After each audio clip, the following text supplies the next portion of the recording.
Keeping Up with Jones, the Lonnie Jones podcast adventure, is sponsored by SJ&L General Contractors. SJ&L General Contractors is licensed in both Alabama and Tennessee.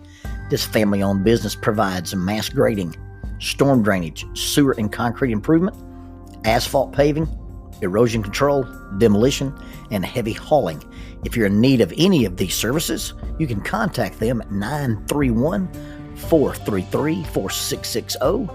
That is 931-433-4660. If you'd like to be employed by this family-owned company, 3 W's and a dot, sjnl.com, www.sjnl.com.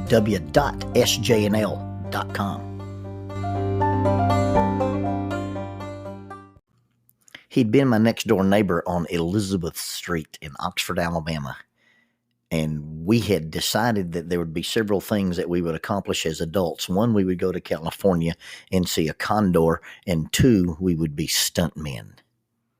I ended up visiting with him in California, and he was actually working on the set of Raiders of the Lost Ark. And he was involved in one of the quintessential stunts that had ever been done. It had been done in a Zorro movie where the black-caped Avenger had hooked himself underneath a stagecoach and had crawled below it and come out the back, been drugged for a while and turned over with his whip, I believe, and climbed back up onto the stagecoach and fought his way around to the front. This stunt was going to be recreated in Raiders of the Lost Ark, and Indiana Jones was going to go under the chassis of a big German truck, hook his whip to the bumper, roll over, be drugged for a while, climb the whip and get back onto the truck and fight his way to the front. Now, the truck actually ran on a track, like the little old-fashioned car ride at Six Flags, and, you know, it's going to be removed CGI, or at least it's not going to be able to be seen by the public. So you've got this automatic truck, and there's this scene, and I get a chance to do this stunt. I get a chance to try this. We go on to the film lot after the thing is closed, and my childhood friend, who's now an adult and is living the dream, sets this thing up, and we turn on the automatic thing on the truck. And, you know, I've got the padded slide thing, the Kevlar underneath my shirt, and I'm going to get to do this stunt. Well, it ends up we wrecked the truck. Something happened, and the truck came off the rail, and it was unusable. Now the problem with this is that the trucks that were in this this stockyard, and there's not that many German-era World War II trucks around, and the only truck they had left that was usable for the filming schedule is a truck that didn't have a Mercedes-Benz logo. The other trucks had the Mercedes-Benz logo. And if you ever want to upset a Mercedes-Benz owner, walk out, look at his truck and go, or look at his car and the emblem on his car and go, dude, where'd you get the peace sign on your car, man? Anyway, so we've got this thing, and we've basically have destroyed this potential to film this stunt and not be one of those things in the movies that everybody says, hey, you notice all those trucks had these symbols, and then this one truck doesn't have this symbol.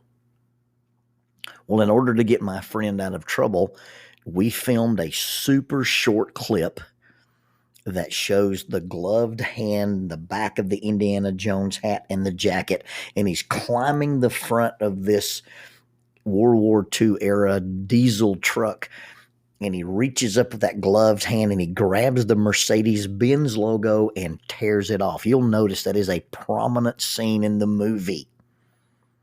Well, that's my hand tearing off that logo. In order that the rest of the movie, when you see this truck without the symbol, everybody goes, oh, that's how the truck lost the Mercedes-Benz symbol. And that's the beginnings of my legendary coexistence with Indiana Jones. It doesn't hurt at all that my last name is Jones. Now, none of that is true. None of it happened. I don't know why they had to film Indiana Jones tearing the Mercedes-Benz logo off the truck, other than it was a cool moment. But the freshman girls at Harding University didn't know it was false.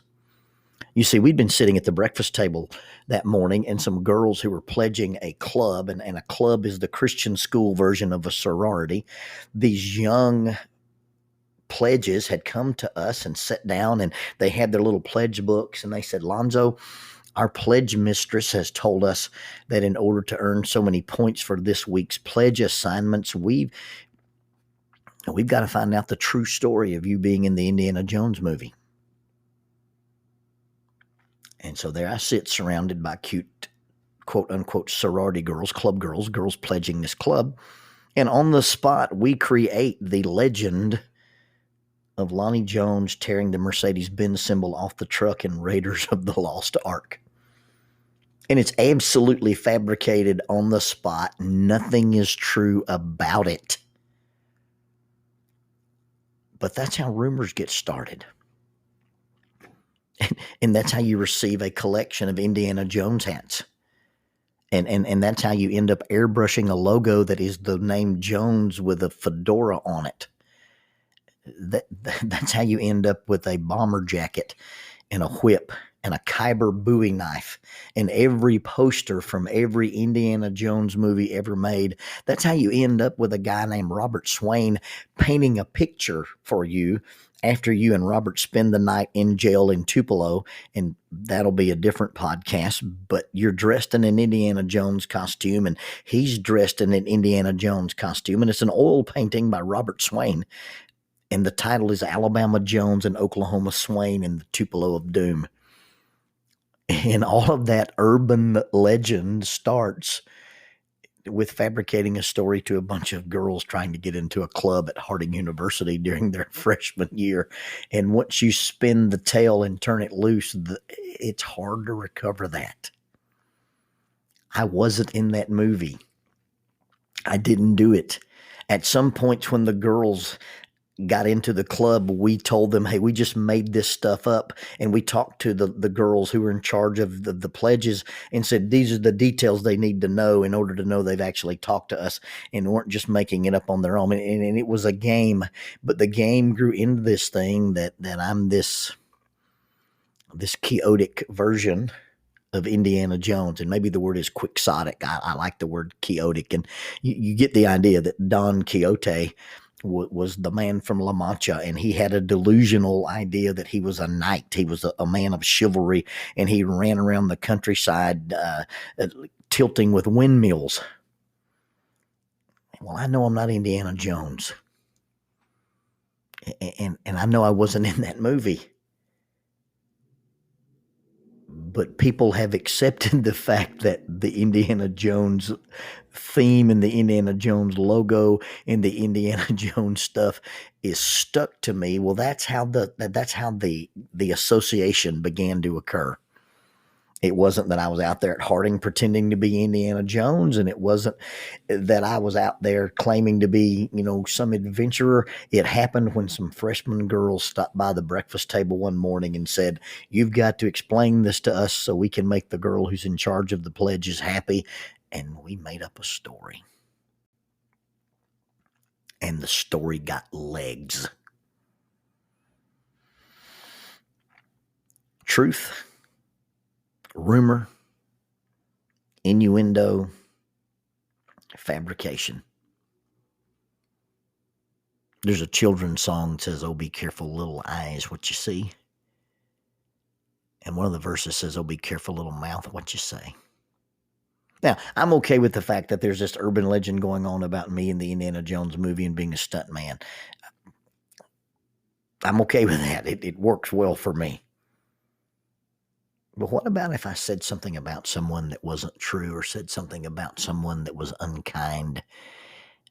If you've got a problem with someone and you're talking about them instead of to them, that's very, very problematic. I think there were 4 girls at that table that morning that I told that to.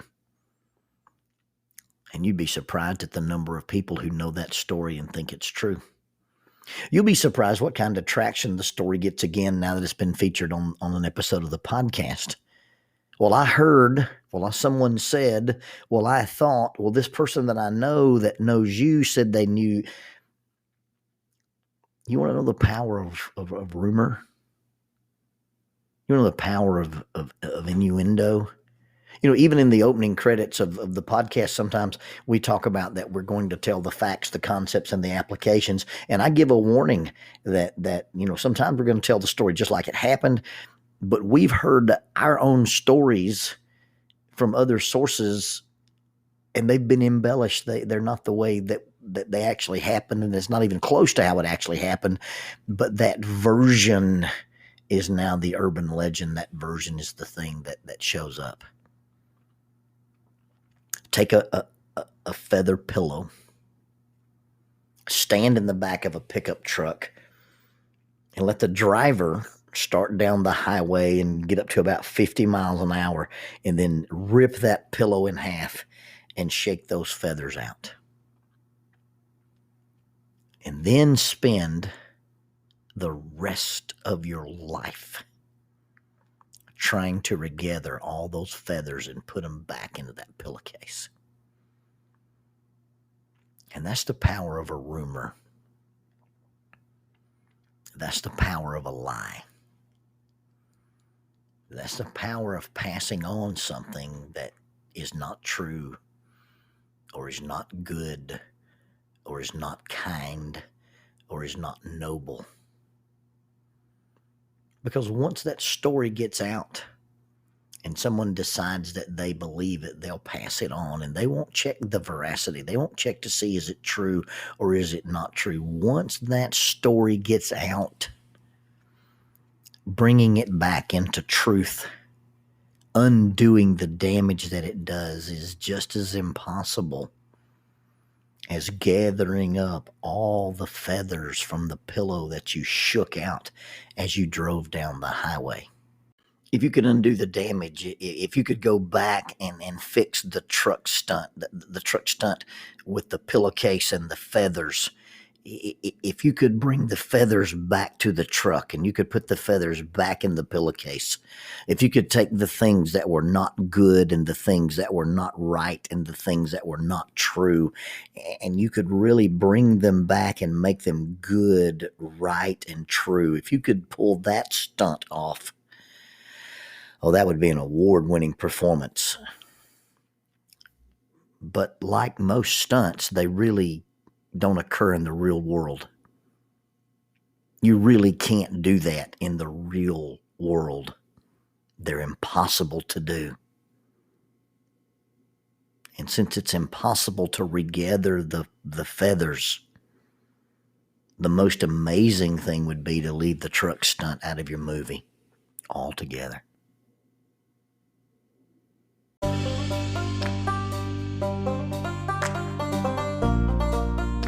Keeping Up with Jones, the Lonnie Jones podcast adventure.